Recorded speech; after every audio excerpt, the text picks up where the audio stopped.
LPU ప్లేస్మెంట్ల రికార్డులు సృష్టిస్తోంది. Final year student 2.5 కోట్ల ప్యాకేజ్ పొందుతున్నారు. 1700 మందికి పైగా ఎల్పియు స్టూడెంట్స్ 10 లక్షల నుంచి 2.5 కోట్ల ప్యాకేజెస్ పొందారు. విద్యా విప్లవం ప్రారంభమైంది లవ్లీ ప్రొఫెషనల్ యూనివర్సిటీలో. పల్నాడు జిల్లాలో కొందరు పోలీసులు యమకింకరుల్లా మారుతున్నారు. వైఎస్ఆర్సీపీ కార్యకర్తలపై అక్రమ కేసులు బనాయించడమే కాక చిత్రహింసలకు గురిచేసి కాళ్లు విరగ్గొడుతున్నారు. న్యాయస్థానాలు ఎన్నిసార్లు చివాట్లు పెట్టినా పోలీసుల బుద్ధి మాత్రం మారట్లేదు. తాజాగా హరికృష్ణ అనే కార్యకర్త వ్యవహారంలో ఓవరాక్షన్ చేశారు. ఇక్కడ నడవలేక పోలీసుల సాయంతో కుంటుకుంటూ వస్తున్న ఇతని పేరు హరికృష్ణ. ఊరు పల్నాడు జిల్లా దాచేపల్లి మండలం తంగెడ. హరికృష్ణ తంగెడలో వైఎస్ఆర్సీపీ కార్యకర్తగా చురుగ్గా పనిచేస్తున్నాడు.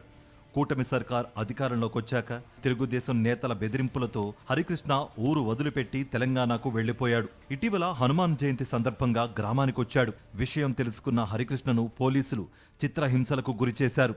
సిఐ భాస్కర్ టార్చర్ చేశాడని గురజాల మెజిస్ట్రేట్ ముందు హరికృష్ణ వాంగ్మూలం ఇచ్చారు. కాళ్లపై లాఠీలతో కొట్టాడని న్యాయమూర్తి ముందు వాపోయారు. దీంతో హరికృష్ణ వాంగ్మూలాన్ని గురజాల మెజిస్ట్రేట్ రికార్డ్ చేశారు. వెంటనే ట్రీట్మెంట్ అందించాలని పోలీసులను ఆదేశించారు. 14 రోజుల పాటు రిమాండ్ విధించడంతో పోలీసులు గురజాల సబ్ జైలుకు తరలించారు. పల్నాడు జిల్లా గురజాల సబ్ జైల్లో హరికృష్ణను వైఎస్ఆర్ కాంగ్రెస్ పార్టీ నాయకులు పరామర్శించారు. సిఐ పొన్నూరు భాస్కర్ దాడితో హరికృష్ణ నడవలేని స్థితికి చేరుకున్నాడు. కోర్టు ఆదేశాలతో హరికృష్ణకు వైద్యం చేయించి జైలుకు తరలించారు. సబ్ జైల్లో ఉన్న హరికృష్ణను మాజీ మంత్రి అంబటి రాంబాబు, మాజీ ఎమ్మెల్యేలు గోపిరెడ్డి శ్రీనివాసరెడ్డి, బొల్ల బ్రహ్మనాయుడు పరామర్శించారు. పార్టీ అండగా ఉంటుందని భరోసా కల్పించినట్లు వైఎస్ఆర్సీపీ నాయకులు తెలిపారు. 307 పెడతాం, గుర్తుపెట్టుకో.